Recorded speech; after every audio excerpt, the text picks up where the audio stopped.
Welcome back to another episode of Cobra Kai Kompanion. And I am Peter, and you guys making her triumphant return, Julia Macchio, who plays Cousin Ness. How you doing, Julia? Yes, I'm doing really well. How are you doing? Doing fantastic. I've been telling people that I work with that I want to be you when I grow up. Oh Um, my you gosh. know, you were on Kicking It with the Coves. I was on Kicking It with the Coves. You've Yes. been on the red carpet with your dad. I've been on the red carpet with your dad. So making the rounds here. I love it. I love it. Yeah. Hey, so season 5 just came out. It's still number 1. It's still Yep. 100% on Rotten Tomatoes. How's that feel? It's amazing. I mean, there just given that there's so much content out there in the world, not even just on Netflix, but to the fact that people are watching the show and it's so global. I mean, it's just such a gift. So to get to be even a small part of that is awesome. So I'm happy that people are loving the new season and still watching it. And it's just great. We're all soaking it in for sure. Yeah, you just kind of reminded me, like, currently we have like the Lord of the Rings show on what Yeah. was it, Amazon? And I- oh yes. yeah, and then House of the Dragons or Yes. yeah. Yeah. So I haven't started either show. I mean, I've been deep in the There's Cobra so Kai much. stuff. Yeah. Yeah, right. And one of my personal favorites, Quantum Leap, they just came back as a continuation. So I'm excited for that too. It's incredible. I mean, there is so much content out there. It's wild. I have a list like a mile long of shows that I want to watch. And I've watched, I mean, definitely throughout the course of the pandemic, I've watched more than maybe I previously had gotten the chance to, but the list is so long and I keep adding to it. I'm like, "Ooh, now I want to watch this. Now I want to watch this." It's like, when am I going to find the time? But there's so much out there. So the fact that so many people are watching Cobra Kai is just it's very reassuring, and it just makes everything that we do that much more incredible, because to know that it's paying off and people are loving it is awesome.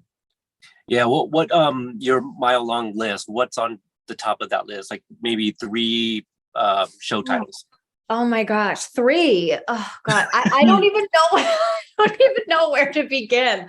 Um, I'm a huge Sally Rooney fan, and I loved Normal People, which was on Hulu. I love her books, and they just released Conversations with Friends not too long ago, which is another book that she wrote. I've been wanting to watch that. I've been wanting to watch the new Game of Thrones show, although I'm not too good with any kind of like blood and gore, so like maybe it's not the best, but I'm hearing such great things about it. There's so many. There are so many shows. It's just the list goes on and on. Euphoria is another one that I have always wanted to get into. I'm a very sensitive person, so I'm I'm a little afraid to watch it, but I've heard nothing but the most amazing things about it. So maybe one of these days I'll make myself watch it. Oh yeah, Zendaya's killing it too. Yeah, Like she's wonderful in yeah, everything that she does. Yeah. So that's another one that's on there. And I'm like, I need to watch this. yeah. Well, you've been kind of all around doing different things. Not too long ago, I believe you attended the Critics' Choice Awards, Yeah. and there's a fabulous picture with like you guys and Andrew Garfield. Yeah. Was that like the first time you met him? Because obviously, for those that are on social media, will know that he's a huge Cobra Kai fan too. Yes, which is I remember the day that video came out of him saying that he was a Cobra Kai fan, and at that point we had already filmed season 4. So I was like, "Oh God!" I was like, "I wonder if he's going to be watching," because I'm a huge fan of his. I mean, he's such a wonderful artist, and he's such an open actor, and I love everything that he does, whether it's theater or film, and so yeah, I knew that he was a fan. And then the first time I met him was that night at the Critics' Choice Awards. I actually met him through my friend Nat Wolf, who was there with him. So he introduced us. And he couldn't have been more kind. And he had seen season 4. And he was like, "Oh yeah, you were the therapist." And I was like, "Oh my gosh." I was like, "I'm gonna pass out." I hadn't eaten in like 7 hours. They have like bread and like hummus on the table. I was like, "Oh my gosh."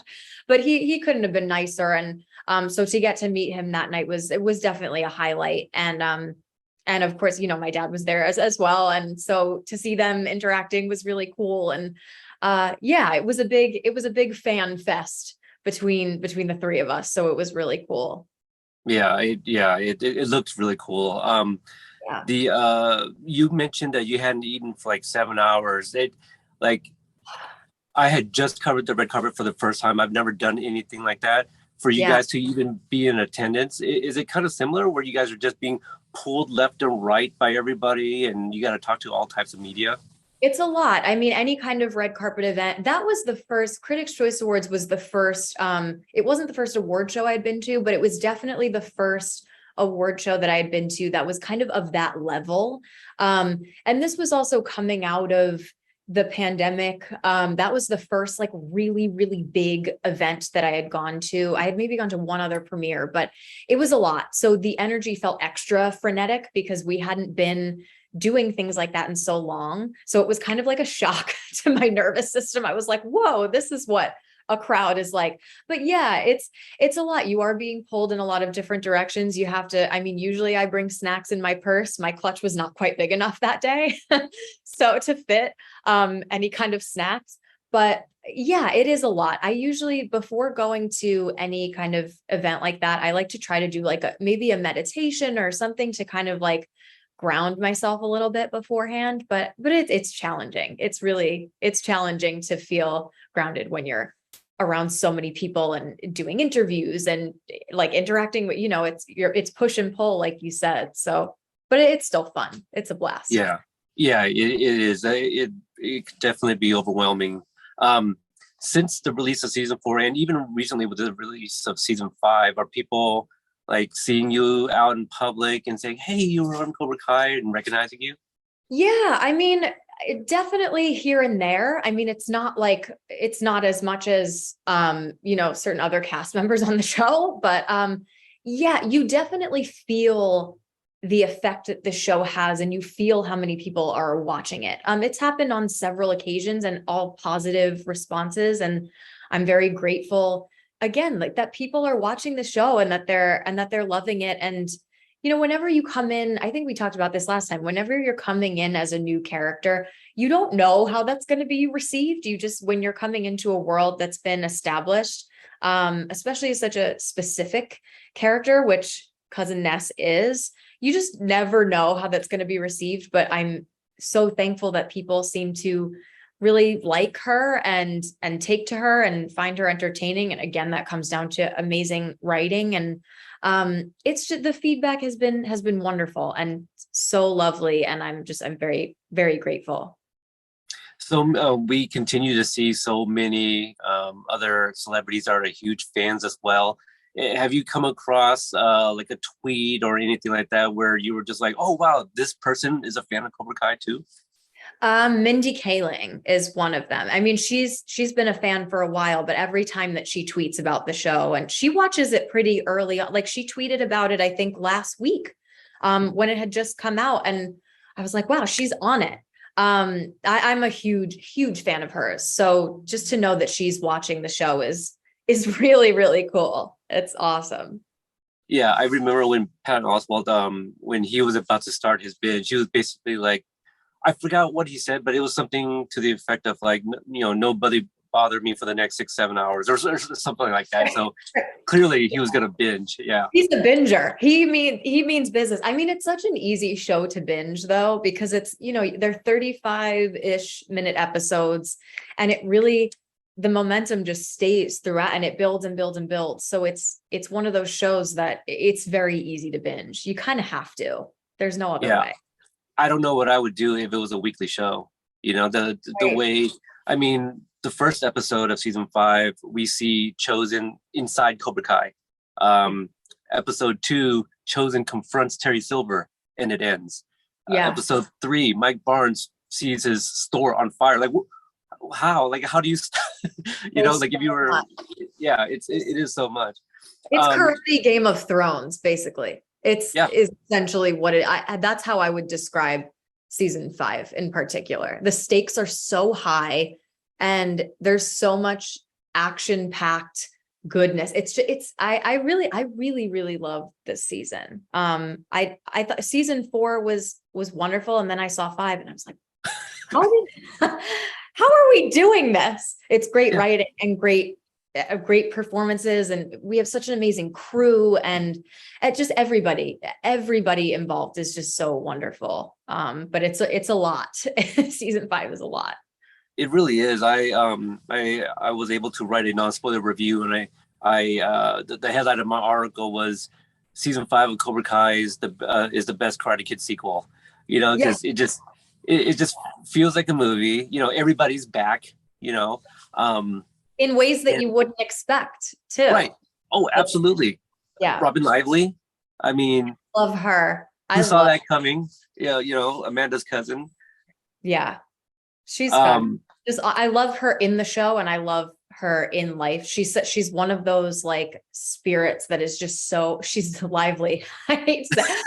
She really is, just like her energy is so, you just feel it from like a mile away. And I love her in the show. I love that tie-in.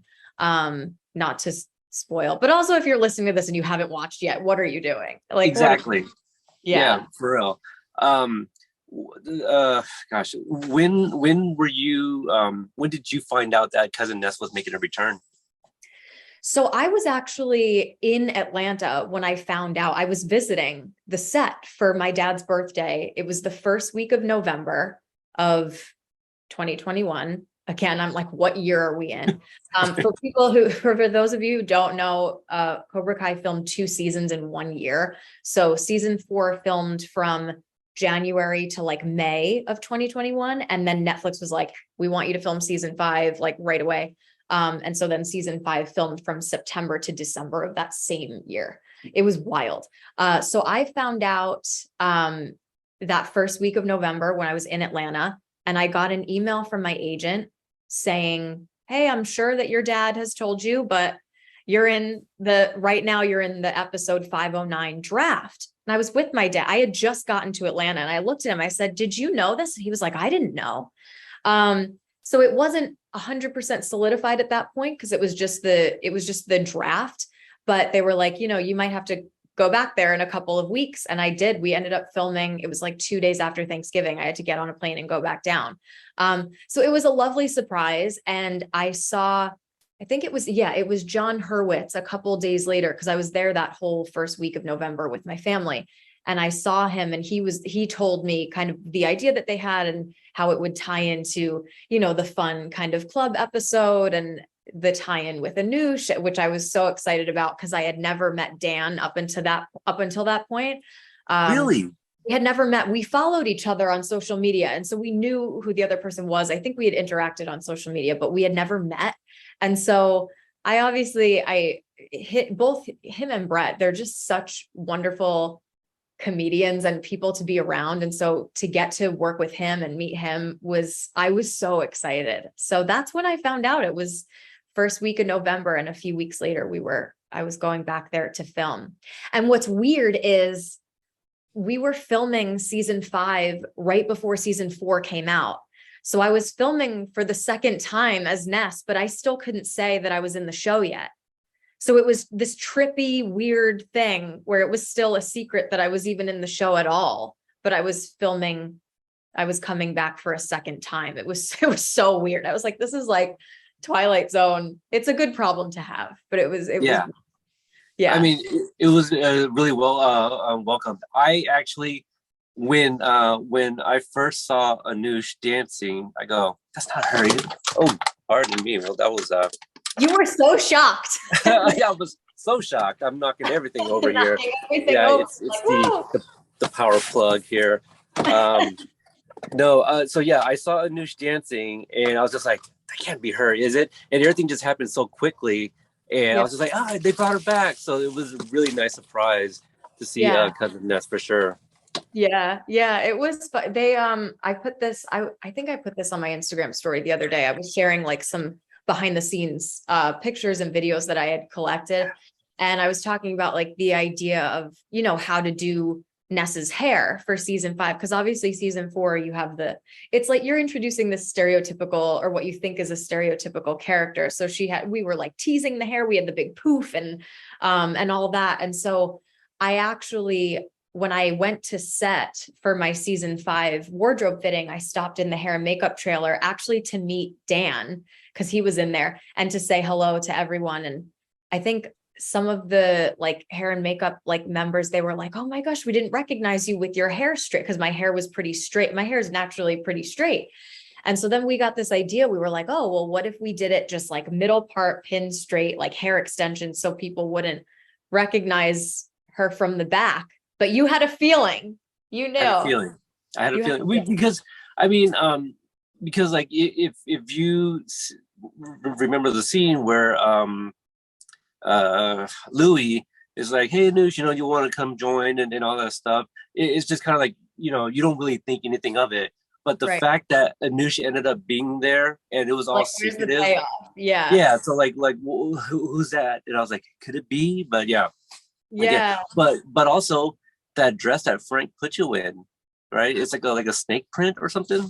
Yeah. I mean, first of all, Frank Helmer is like, he's the best in the biz. His whole team, the entire wardrobe team, first of all, everyone, like I said earlier, everyone working on Cobra Kai, like the crew, the cast, everybody is so wonderful. I'm really not just saying that. Everyone is just fabulous. But we have so much fun with this character because she's different. She's definitely a different flavor than what we've seen on the show. And I remember for season 4, when I showed up for my first fitting, I only tried on one outfit. Like that, the outfit I ended up trying on first was the outfit that we ended up going with for Ness for episode 408. Then for this, we knew it was a club scene. So we were like, okay, how would she dress in a club? And I remember telling Frank, he's so collaborative too. I was like, I feel like I see her in like a boot, like some kind of a boot. So we actually planned the outfit around like what kind of shoe like that I would be wearing. So he found those like patent leather, like stiletto boots. And it was great. And so then he had that dress there. I think it was like the second thing that I tried on. And he added the belt and the accessories. He's just their whole team. They're so great at what they do. But yeah, it was like a Python print. So that was a cool tie-in. And I was like, this is an outfit that I would wear, minus some of the gold accessories. Like I was like, I've worn this, a version of this before. It's so fun to be dressed up as Ness. I love it. Every second of it. It's great. Yeah. I think it's still wild to me that you and Dan had not met in person up until recently, because you have mentioned before that, you know, you've visited the set like almost every season. And Anoush has been in every season. And I feel it was season 3. He had like a much smaller role. Yeah, I think it was season 3. But yeah, that's crazy. We just missed each other, I guess. It was not intended, but it was, oh my gosh, it was so fun to get to work with him and Bret, and just hanging out with them in general it's such a trip. They're so funny. And honestly, I don't think I've ever laughed that hard on a set than I did in those couple of days that I was filming there. Like it was for season 5. It was just and it's the fun like club episode. Everyone's dancing, everyone's like letting loose in the episode. So it was such a blast. For sure. It was so much fun. Everyone's running off of like whiskey and White Claw, right? You know, whiskey and White Claw. Oh my gosh, I know. Just to kind of piggyback on what you said about like the entire crew, like this was the first season. For those that don't know, like this was the first season. John, Josh, and Hayden didn't write any of the episodes, didn't direct any of them, and so they really trusted everybody, and everyone nailed it. Like it was such a great season. Like this is, I think I have rewatched it the most in this little bit. Well, I guess I had the screeners a little bit longer than last time, but anyway, I have watched it countless times at this point. Let's talk a little bit about Vanoush. So we learned a few things. I don't know if it's because of like because of Ness's training, but in one of the previous seasons, Anush talks about like how he is either dating or likes to date like girls with daddy issues or something Oh like my that. gosh, you would pick up on this. See, you're right. I know the exact, I think, is that in season 1? I Was that? feel like, yeah, yeah. Oh my gosh, I So didn't even think of that. Oh my gosh, there's some backstory here. Yeah. yeah, let's talk about that. What do you think? Let's talk about that. I feel like I'm in therapy right now. I mean, look, we don't know very much about Vanessa or Louis' like upbringing, really. We haven't really delved into that. So that could be something to explore, even just for myself personally. I love the idea of the two of them together. Obviously it was a thrill just knowing that I'd be coming back for season 5 in some way. And then when I found out it was from, like I said, from John Hurwitz, like what the story, how she was going to come back. I never would have expected that. And that's why I love it so much. And Dan and I, when we were first texting about it, I was like, so did you read 509? And he was like, did you? And I was like, yeah, hashtag Vanoosh. And then from then it was born. So I love like couples, like TV couples where you wouldn't necessarily put them together, but that's kind of why they work. Like I feel like they would totally be a couple, but they're so wildly different. And that's kind of why it fits. So, I mean, I love it. From a writing standpoint, I just like props again. I'll keep saying it again and again, but the writers of this show, they never miss, and they know what they're doing, and Yeah. it's entertaining. It's fun. And it kind of leaves off at the end of 509 where you're like, okay, well, Anush is talking about how much he really likes her. And it's like, okay, are they going to be a thing? Are they not going to be a thing? I love the idea of them together. I do too. Yeah. Yeah. I think you learn a few things about Louis. Clearly he is like overprotective brother, but also there's that's putting it lightly. yeah. And there's that sibling dynamic too, where he even's like says something like, don't embarrass the family, so that's a little bit about like, a little shade on Anush there. So but I'm glad they were able to hug it out afterwards. Oh my gosh, I know, even drunkenly outside the club. Yeah, it's pretty great. Dan is probably, I feel I had was probably the funniest interview we've had, and because I remember just my belly aching, and because he does stand up, and there were some things that that was a little risque, and so it was vulgar and all these things. It was hilarious, couldn't stop. I think I was crying laughing too. So quick, both of them, Bret too. I mean, and I think that's why, like, hanging out with them and working with both of them, they're so different and they complement each other so well. And they're just such sweet guys. They're just a joy to be around. But I'm telling you, I've never laughed that hard on a set. Like, as soon as they would yell cut, we were like cracking up. It was a lot of ad-libbing that day too. Particularly the scene in the club. They kind of sort of like rewrote it on the day. And this sometimes happens, where what's on the page, they end up changing it a little bit once you get to your rehearsal. Initially in that scene, Ness is supposed to kind of like, once the boys start fighting, she just says, okay, you two bozos deserve each other. And then she leaves. But they ended up rewriting it so that I would stay with them and like kind of try to break it up. And so what ended up happening was we were just ad-libbing and improving. And, obviously it's a very condensed version, what ends up making it into the episode, but the cameras have to roll for longer than what you're intending on using. And so it was like an acting class, like an acting improv comedy class, with the masters. It was so much fun. It's hilarious. It's with everything else kind of going on, with like, the celebration of Johnny procreating, and all these things. It was just, it was a surprise to me, obviously. But it was definitely a welcomed comedic scene for sure. Kind of growing up, like, I don't know if you've ever like been around, like Sean Kanan, Yuji, Thomas, Ian Griffith, like Have you ever met them prior to being on set on Cobra Kai? Never. I don't know if I even said this last time. I forget. I hadn't even met Billy before Cobra Kai. I had never met any of them. It's another thing I'm so grateful for this show doing, is that it just brought those people into my life. They're all so wonderful.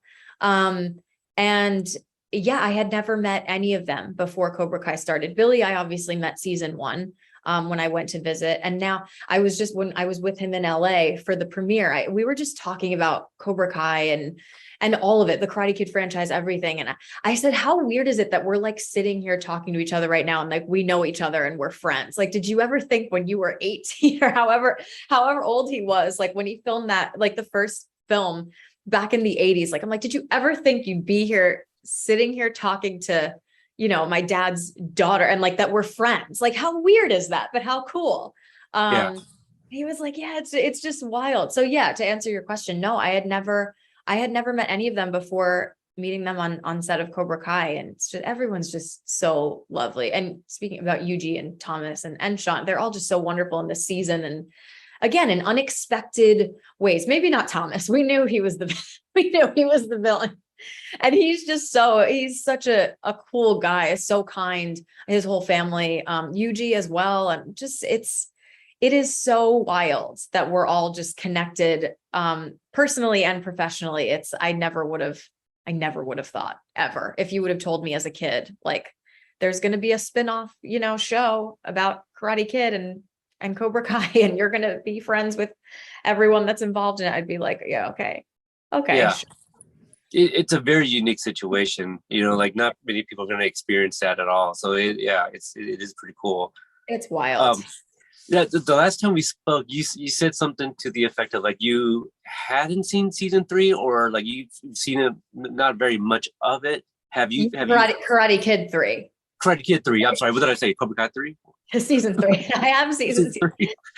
I skipped that one season. Right. So the Karate Kid Part 3.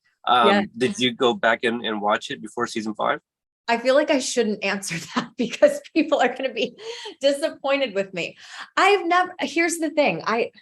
Growing up, I really had only seen the first Karate Kid movie. I had seen it multiple times. I love it. It's magical. And then I had seen a little bit later on, I had seen Karate Kid 2.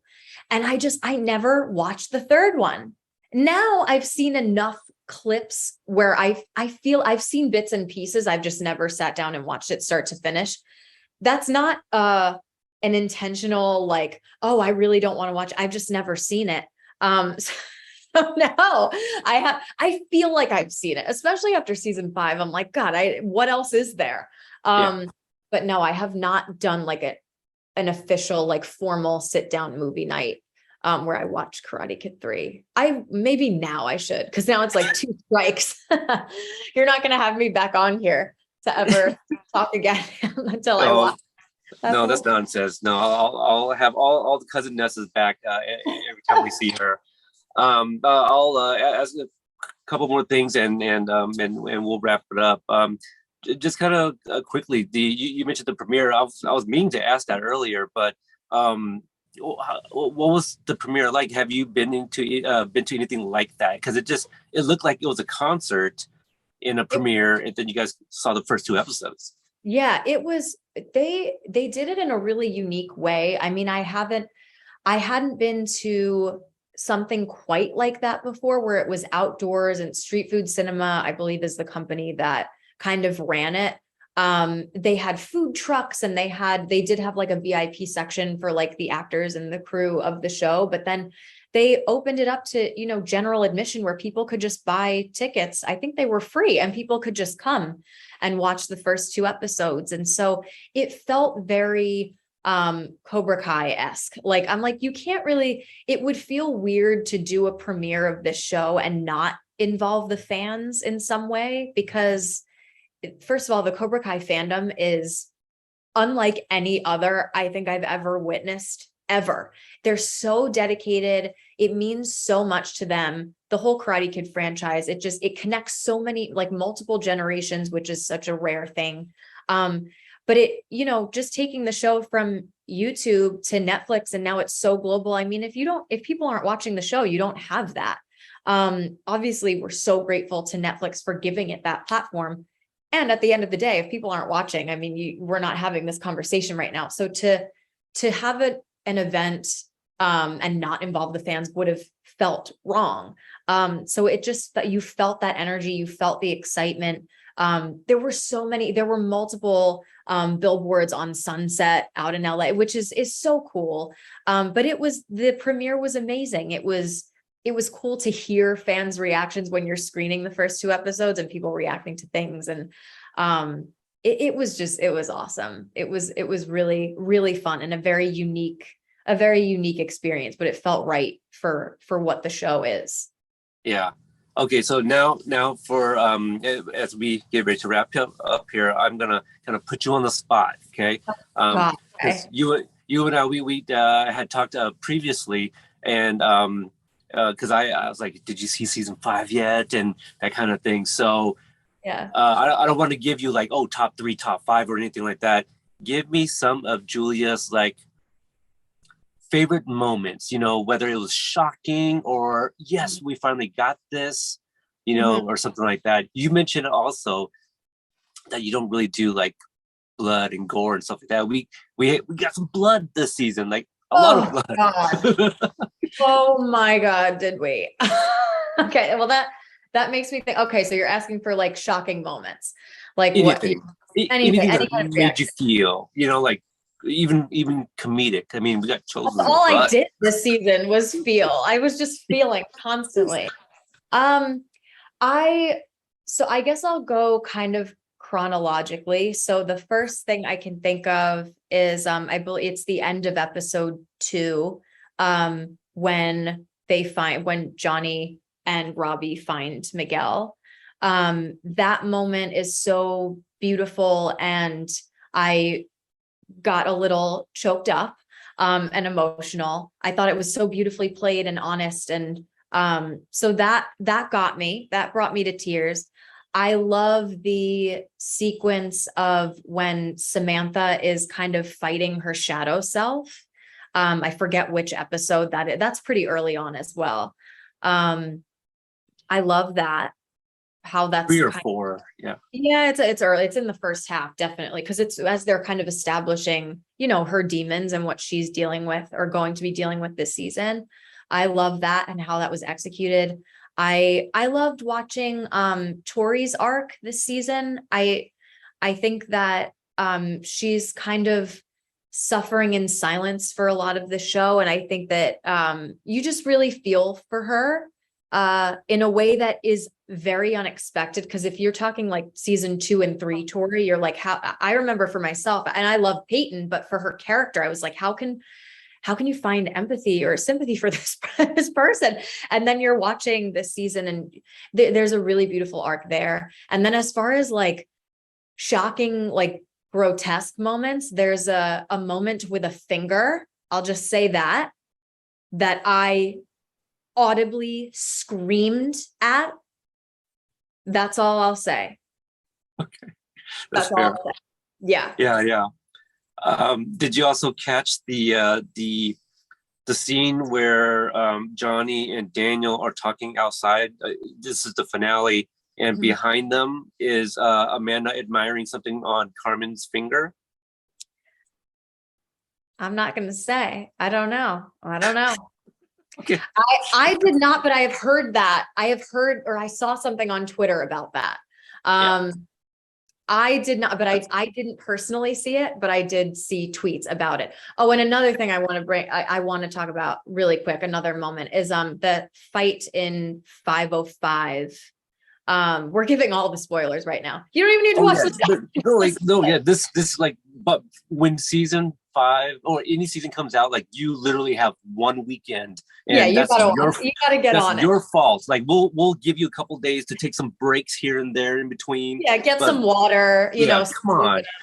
Yeah, no, but the fight in 505 between Daniel and Silver, my family and I watched, because that was filmed the first week of November when we were there visiting. So we watched some of that day. when they were filming. And God, it was just, I had never watched a fight scene on the show before. It just so happened that anytime I was visiting, they weren't filming a fight scene.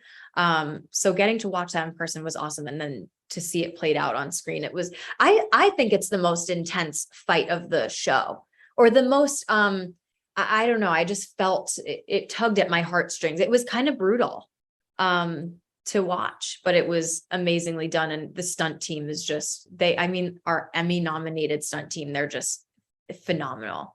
So that was another moment that I was like, ooh, okay, this is real. This is real. You watching it, whether it's on screen or behind the scenes, I don't know, like what goes through your head, or how does it feel to, like, even though that's Daniel, that's also still your dad. Like, are you able to separate the two?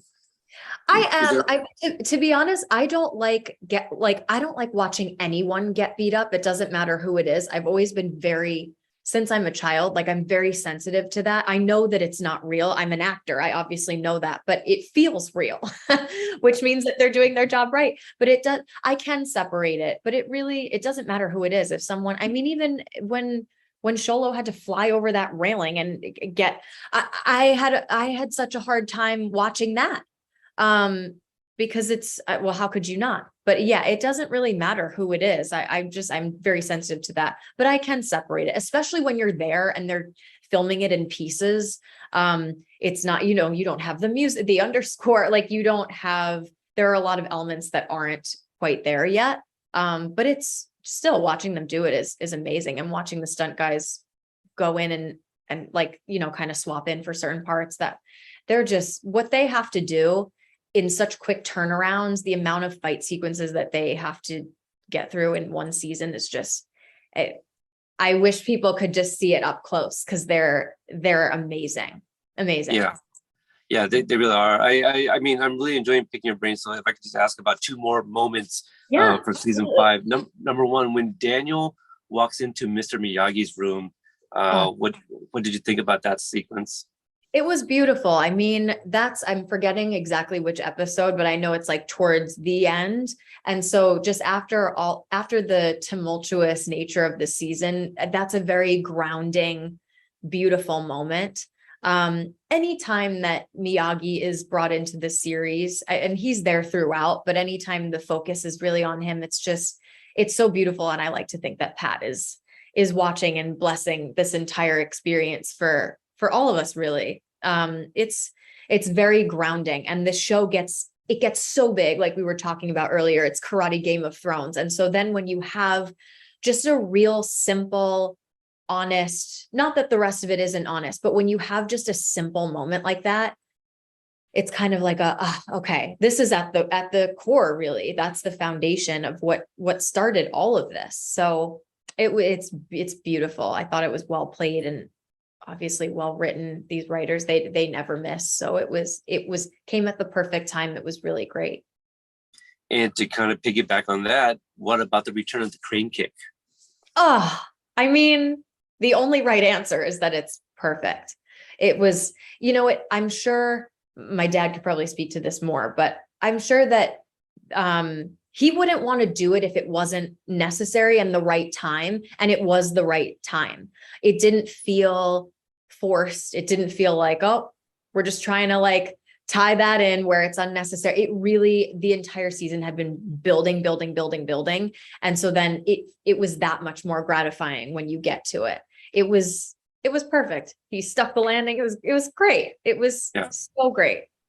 Chef's kiss. Yeah. Nest kiss. Is he there to give him more insight? Hello. Okay. All right. Oh, my shoulder. Yeah. So thank you so much for carving out some time. Thank you for having me. This has been a joy. Yeah. Just season 5 is so good. And, just kind of hear you talk about some of these sequences. It's really, it's really fulfilling. It's just like, oh wow, kind of hear your thoughts, because you're on the show, you're also kind of watching behind the scenes, and then you're able to kind of give like perspective from a fan. So it's a very unique insight that you bring. So I really do appreciate it. Thank you. Thank you for all that you do, and to everyone listening that's watching and making the show #1. Just really, we appreciate you so much. And it wouldn't be without people watching it and people caring about it. So thank you for letting us do what we do. It's amazing. Absolutely. So I'm sure all of you guys follow Julia on Instagram and Twitter. And if you don't, what are you even doing?